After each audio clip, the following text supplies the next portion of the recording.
Last mission. Final boss mode. Yeah. Welcome to another episode of Real Talk, where as always, if shit's real, we talk about it. I'm your host for this late afternoon, Pat Scopian, the New England representative. And as always, I got my man with me, and we'll let him introduce himself. Yo, what it do is Shutterworth the God, the GOAT artist, a.k.a. LB, Lauderdale Boss, you know how I go. The Soul Wars, Ring Gang, Radio.com. Yes, sir. Ring Gang in the house forever and always. And as always, I got my other man with me. I'm going to let him introduce himself. What up? You already know who this is. Your boy King P, Bodega Boxing in the building. Ring Gang Radio, let's get it. Hey, Bodega P. He's not in the sewer today. He's above ground, taking a break from fighting crime as always, man. You know, even superheroes need their days off. So he's above ground, just chilling right now. You know, so Shredder and Krang and all of them can tear up New York City for all they care and try to find the ooze and shit. So, yeah, good to have you on real nigga time. Yeah, we'll let the NYC police officers deal with the crime in New York City. Facts. Ninja Turtles ain't got to come rescue everybody. Yeah, they can just chill and eat people all day. Like they should. Cowabunga, dude. We got some boxing on the show because boxing's starting to move a little bit. Fights are starting to get made, minor fights, and then people are starting to talk more freely about boxing, and then boxers are starting to engage in more fuckery. So it's an exciting time, or a more exciting time, I should say. It was the best of times. It was the worst of times. But it's something. Something like that. So basically we got 3 topics to talk about. So the first one we're going to talk about is, we're going to basically our thoughts on Top Rank's initial cards after about 3 months, give or take, of being offline. Their summer series kicked off. So they had cards on Tuesday and Thursday. The first one was a main event, with Shakur Stevenson, versus a journeyman, if you want to call him that. And then on Thursday, we had a main event where Jesse Magdaleno faced someone who didn't know how to box or punch properly, for that matter. Yeah, like the fight looked better on paper. It sure did. And I guess we'll talk about that fight first, man. I mean, that fight was fuckery.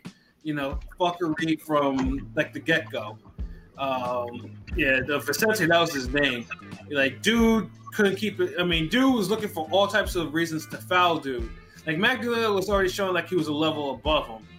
And then Vicente, all he could do was he'd get him in the corner, and then he'd paw, and then he'd let loose the right hand, telegraph right hand, which would miss. And then he'd get countered. And I think that's why one of his knockdowns occurred. With check hook. Yeah, the check hook, yeah. I told LB it looked like he just smacked him across his jaw real quick. Yep. You know what I mean? And you can tell, like, you can see his jaw shift, and he was kind of surprised. But then, Vicente, he just couldn't keep himself in the rules. So I think it was in the fifth round. He punched dude in the balls. And then Magdaleno turns away, and you got to protect yourself at all times. And then we have the ref, Robert Byrd. Why does this not surprise me? Why does this not surprise me that Robert Byrd is involved in fuckery? Oh my, how things have changed. Not. Right, and then as he turned away and Byrd was too late to separate them, Vicente loaded up a right hand and blasted him off the forehead. And Magdaleno was like temporarily KO'd. And I'm thinking to myself, oh shit, this nigga done won by DQ. Like, you're not gonna tell, like, he was lying there like motionless. Like, I thought, because usually, yeah, it's like the first time. Like, usually when someone gets KO'd like that, like they stop the damn fight. Yo, you right. Yeah, I think that might be the first time I've ever seen that actually. Yeah, because we got like the Pacquiao David Diaz KO, but with no KO, like. Yeah. Like this up there with like Cintron and Martinez. Like, this is weird. Yeah, but weird ass fucking fight. Like that's why I had a tweet that said it was low key trash, but it wasn't high key trash because the fuckery made it interesting.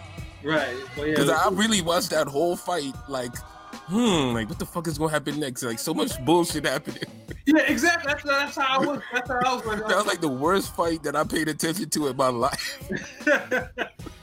Yeah, but hats off to McDonough because he actually continued after he got, I think it was like a 5-minute rest, and I think he knocked Dude down again. But Vicente kept on low blowing him, they took away. I mean, he lost so many rounds. And he took away like 3 rounds. I was telling LB, it's like, there's a possibility a dude can lose by 15 in a 10-round fight.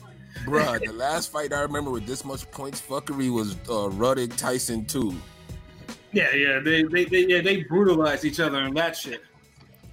And this back to that shit. But you got a classic fight at least. Yeah, that was a classic fight. I mean, you're not gonna see heavyweight fights like that. I mean, I think both men. Once every 15 years. Right, with that many low blows and shit. That, and of course, we got Galata and Bo. That's probably the only fight that kind of surpassed it. But those both fights never went the distance. Beco Mares. Yeah, and that fight made me absolutely never. I can never root for Mares ever after that fight, ever. Yeah. Nah, I hate but Mares is one of my favorites. But yeah, that did leave a sour taste. But yeah, this fight was just as bad with the low blows, maybe even worse. No, it was worse.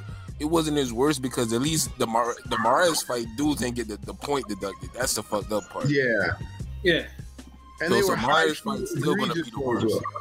They were like high key, like not even like borderline blows. They were like straight low blows that like, okay, shitty like, ref. Fuck your kids.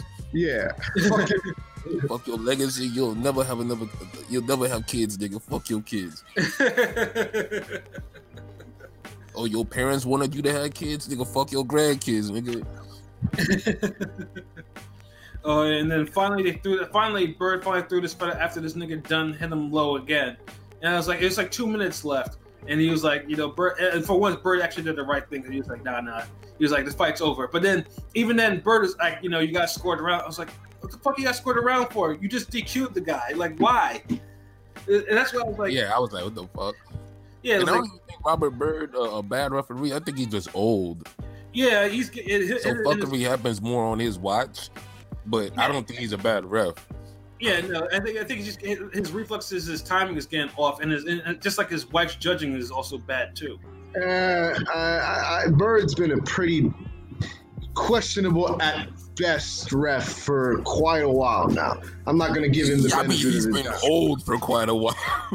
Right? It's not my fault they keep, you peddling him out there, but I would never say, as far as, compared to Adelaide Bird, no, one person in that house knows how to do their fucking job, one person doesn't. Yeah, and I don't like to be disrespectful, but on that one, I just had to be.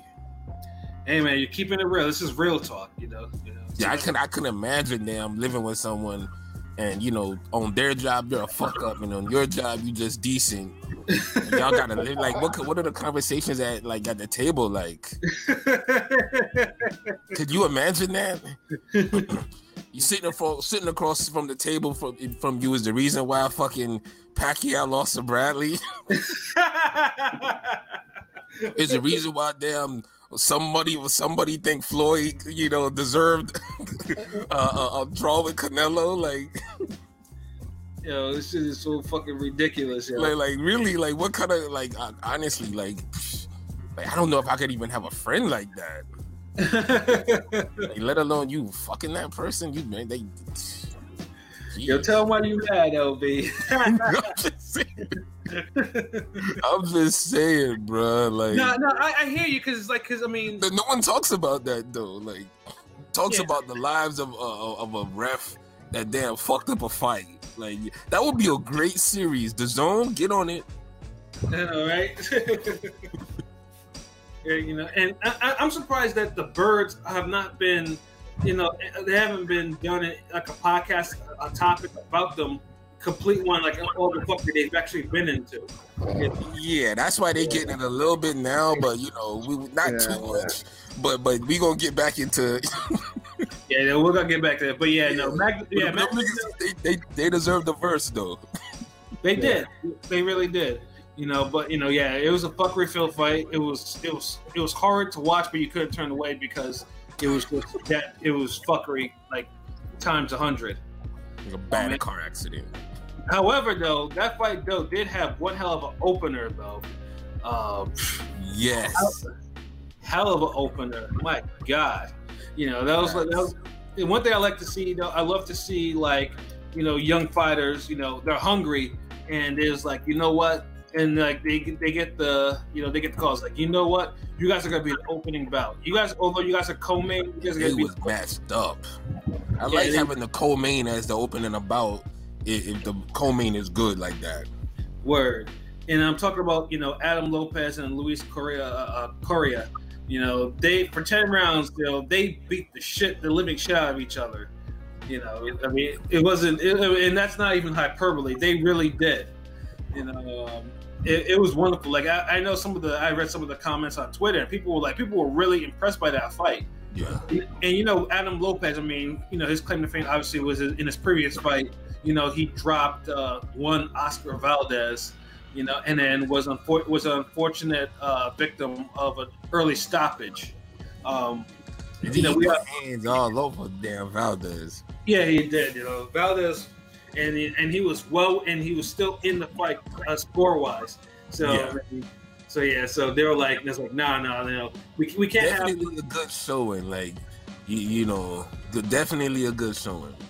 Yeah, it definitely was a good showing. And in this one, I mean, he won the fight by majority decision, but he took more punishment in this fight than he did with Valdez.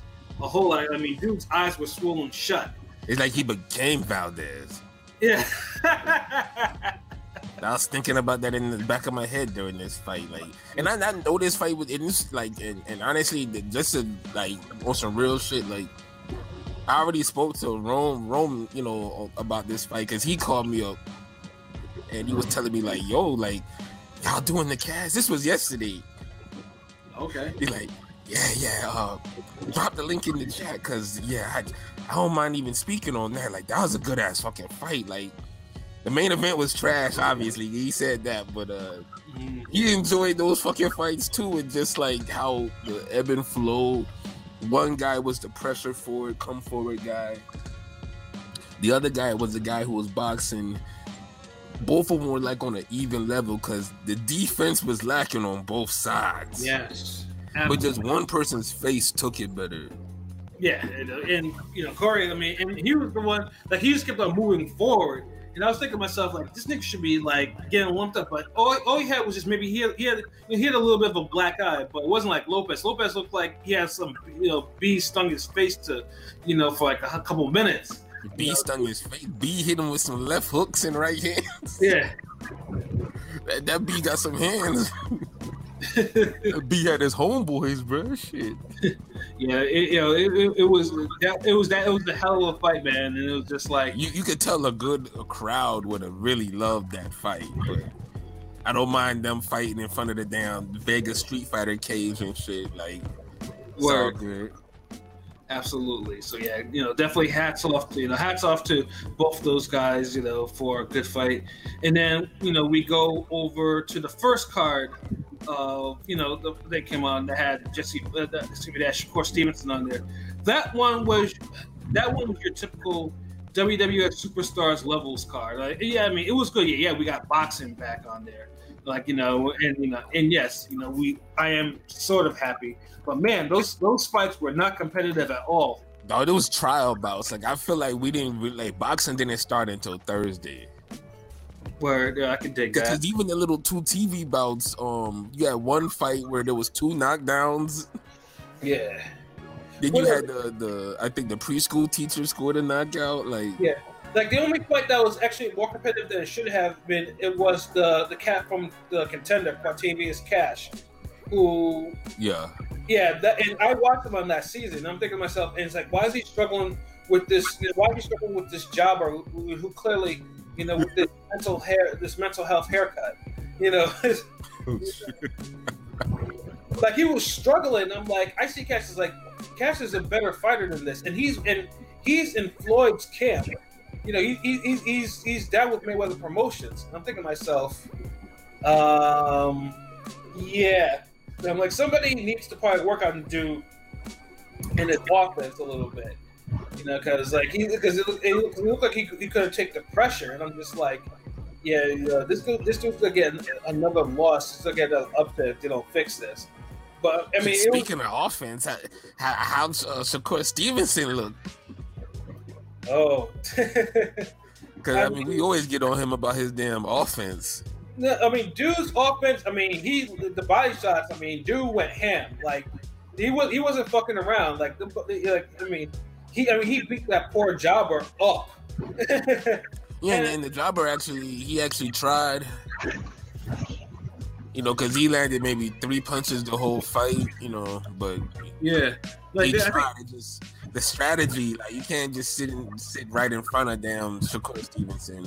Yeah, you know? I mean, Dude was just. I mean, and he was hitting him with so many body shots. He hurt his own hand doing it. Body shots and headshots, everything. Like he just, it was a complete undressing. Like that's why it was like a good little sparring match. But I think Shakur Stevenson needed a fight like this where he could just unload offensively. You know, something that's kind of put him in that mindset. Like, yo, you got to go after dudes. Yeah, no, yeah. I think that's because he gets a lot of criticism for being. I mean, we criticize him too sometimes for him being overly defensive, especially in this last fight where he won that belt. You know, where that footwork, he's super skittish, like for no reason. Like, and you see on offense, he was so poised and calm. So it's like, make that on the defense of him now. Yeah, so I mean, to me that was a good fight. That people know is like, Dude. I think Dude's man strength has started to come in, and it was great. But he needed a Gavin Reeves type of fight, like a Broner Gavin Reeves fight. Yeah, exactly. You got. I mean, his opponent he tried, but like I said, he wasn't on that level. So. And Shakur finished him off, which is good. So we saw some killer instinct of not just letting an overmatched guy, go on for so long. Yeah. So. Yeah.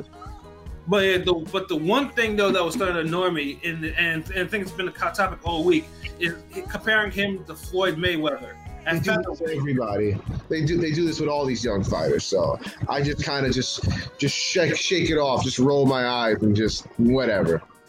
Yeah, like there gotta be somebody else that these fighters can start being compared to. Like, well, I mean, most of these people doing the comparisons are casuals, and they're getting paid to spew this stuff, which makes it even worse. The non-boxing ass niggas with platforms. Yeah, I understand. Chris Bennett. Yeah, because like one comment struck me when I think Mark Kriegel, like with the yeah.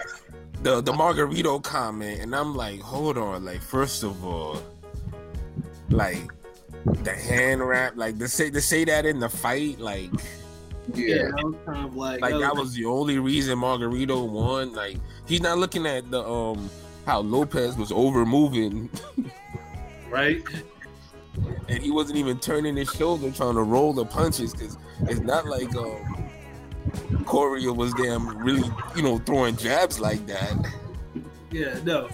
So it's like, instead of breaking something down, they gotta mention a clickbait buzz title. They gotta say, something's happening like Mayweather or he has defense like this or like, oh yeah, this dude landed more punches within these number of fights than Floyd did at these number of fights, and I'm like. Not looking at the competition level. Yeah, I'm like, first of all, like whatever Floyd does, I mean, there's no need because, like, I mean, Shakur himself is trying to downplay that shit because it's like, nah, he's. Which I'm glad he's doing. Yeah, because I mean, there's no reason to compare. Like Floyd, Floyd at featherweight, super featherweight was no disrespect to any Shakur, anything, but Floyd was a physical freak in nature at that weight. I mean, Floyd. Floyd had his defense, but Floyd offensively used to open He was up beating like people nobody's down, like- business. I never even got the whole Shakur Stevenson comparison. Like, to me, it always felt like a reach.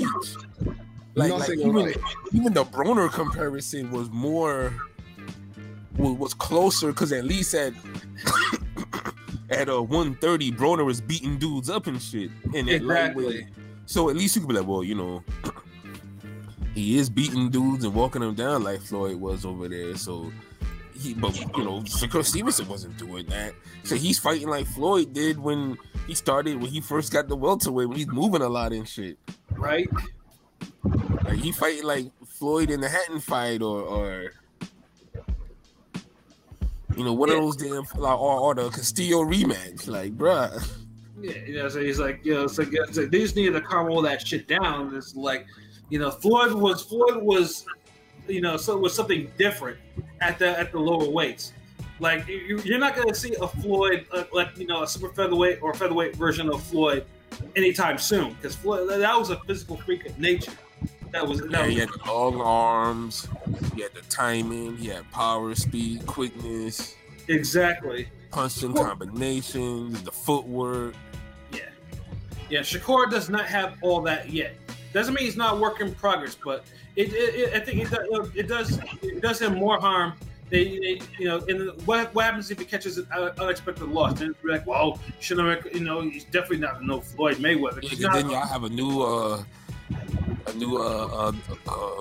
article to write when that happens. Right.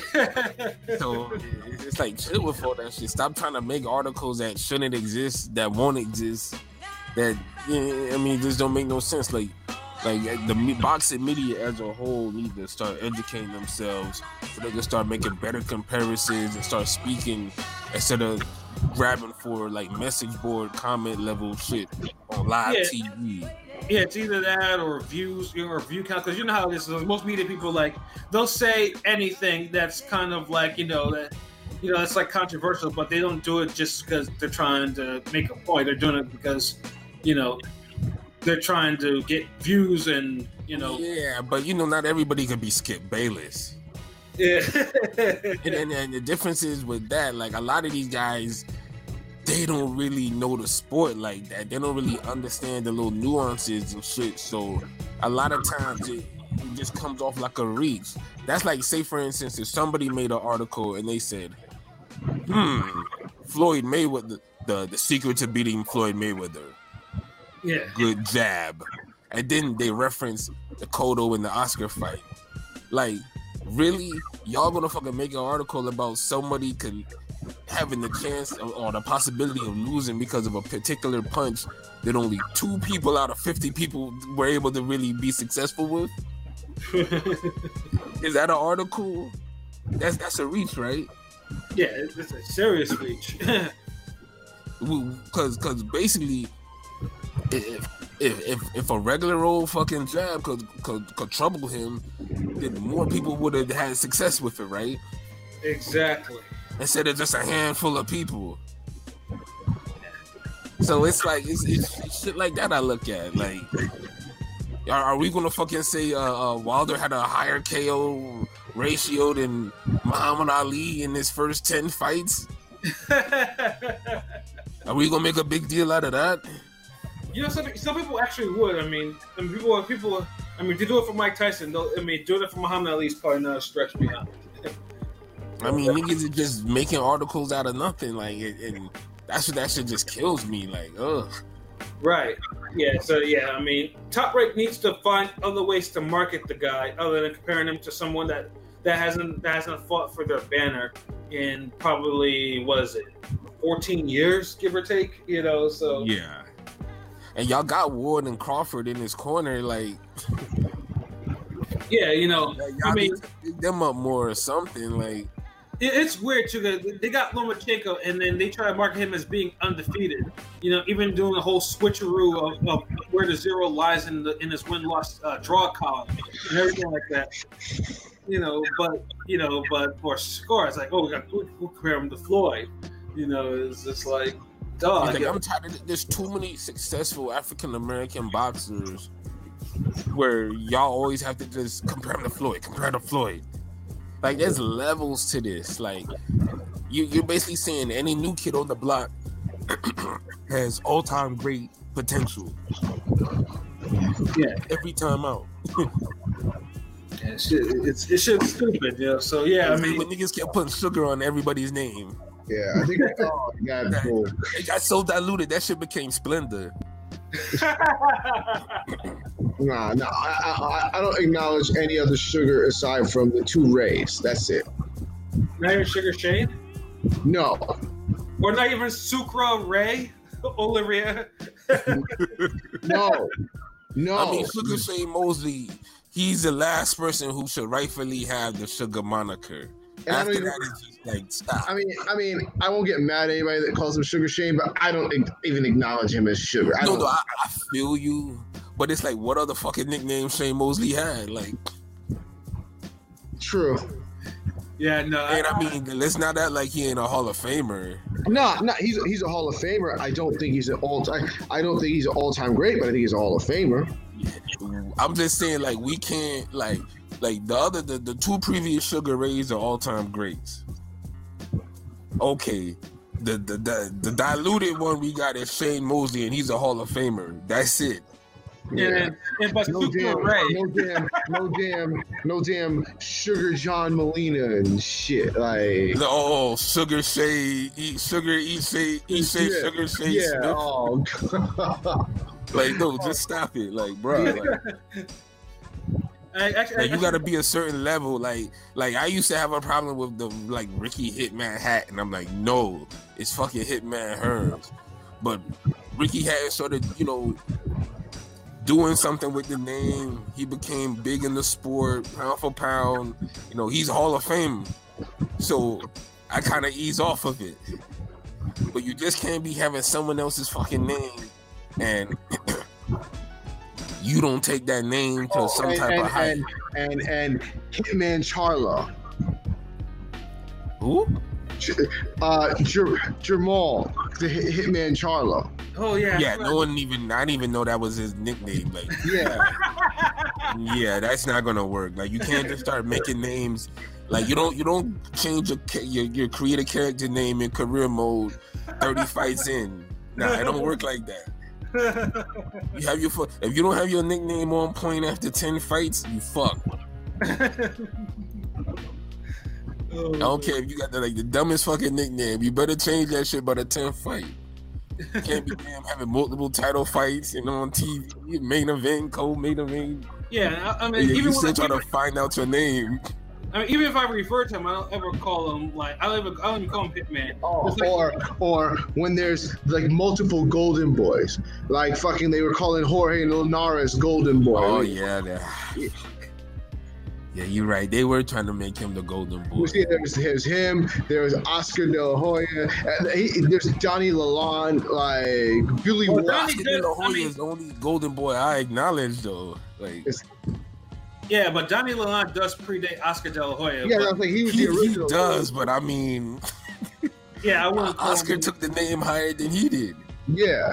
Yeah, so, Oscar. You can still, if you're the OG, yeah, you can still call him that. Yeah. But don't get mad if everybody, knows Oscar for that. Yeah, but they really try to fuck it. Like, that's a whole other thing in and of itself, all the nicknames. Or the other nickname that I always hated.